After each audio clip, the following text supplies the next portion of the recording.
সকালবেলা ১ cup green tea মানে শরীরটাকে রিফ্রেশ আর সতেজ করে তোলে।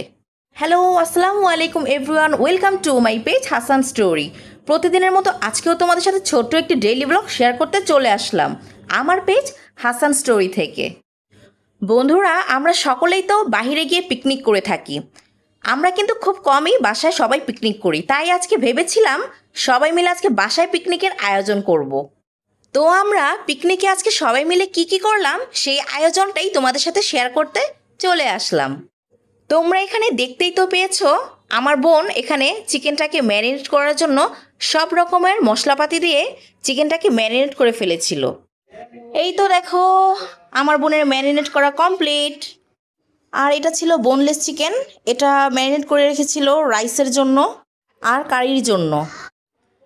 এখানে আমার বোন সবজি রান্না করবে, সবজি রান্না করার জন্য এখানে নিয়েছিল পেঁপে, গাজর, বরবটি। সবজিগুলোকে কেটে এখন পানির মধ্যে সিদ্ধ দেওয়ার ব্যবস্থা করেছিল। এরপরে ২-৩টা বলক আসলেই সবজিটাকে নামিয়ে রেখে দিবে এক সাইড করে। এই তো দেখো, সবজিটা প্রায় সিদ্ধ হয়ে এসেছে। এখন পানিতে কর্নফ্লাওয়ার গুলিয়ে নিয়েছিল। এখন আমার বোন এক চুলায় প্যান বসিয়ে দিয়েছিল, সবজিটাকে এখন রান্না করে ফেলবে। সবজি রান্না হয়ে গেলে এরপরে কারির জন্য মুরগিটাকে ঠিকঠাক করে নিয়েছিল। আমার বোনের সবজি রান্না করা হয়ে গেলে তারপর আমার আম্মু এসে কারি করেছিল, কারণ কারিটা আমার আম্মুই করবে। কারণ যেহেতু এটা পিকনিক, তাই সবাই মিলে আমরা কিছু না কিছু কাজে আজকে যোগদান করেছিলাম। কারিটা রান্না করা হয়ে গেলে তারপর আরেক চুলায় রাইসের জন্য সবজিটাকে রেডি করে নেওয়া হচ্ছিল। অন্যদিকে আমার আম্মু রাইস রান্না করার জন্য চালটাকে আগে ৮০ ভাগ সিদ্ধ করে উঠিয়ে রেখে দিয়েছিল এক সাইড করে। এরপরে আমি ভেজে নিয়েছিলাম চিকেন ফ্রাইগুলোকে। চিকেন ফ্রাইগুলি দেখো আমার ভাজা প্রায় হয়ে গিয়েছে।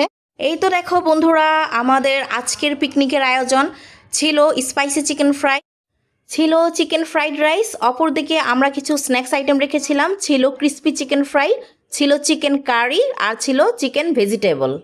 তো বন্ধুরা, কেমন ছিল আজকে আমাদের পিকনিকের আয়োজন? অবশ্যই তোমরা আমাকে কমেন্ট বক্সে কমেন্ট করে জানাবে। আজকের এই ঘরোয়া পিকনিকে আমরা সবাই খুবই এনজয় করেছিলাম, আমাদের কাছে খুবই ভালো লেগেছিল এই মুহূর্তটা। বন্ধুরা, আমি আমার দিক থেকে তোমাদেরকে সাজেস্ট করব, তোমরা একবার হলেও তোমাদের বাসায় এই পিকনিকের আয়োজন করতে পারো। পরিবারের সবাই মিলে এরকম পিকনিকের আয়োজন করলে এই মেমোরিটা আসলেই খুবই আনন্দময় একটা মুহূর্ত মনে হবে এবং তোমাদের কাছেও খুবই ভালো লাগবে। তোমরা একবার ট্রাই করে দেখতেই পারো। আজকে আমরা পিকনিকের আয়োজনের জন্য মানে আমাদের পরিবারের বড় থেকে ছোটরা সবাই আজকে কাজে হেল্প করেছিলাম, সবাই অংশগ্রহণ করেছিলাম, তাই খুবই ভালো লেগেছিল। এই তো সবশেষে আমরা সন্ধ্যার সময় চা খেয়ে নিয়েছিলাম। ওকে বন্ধুরা, আজ এই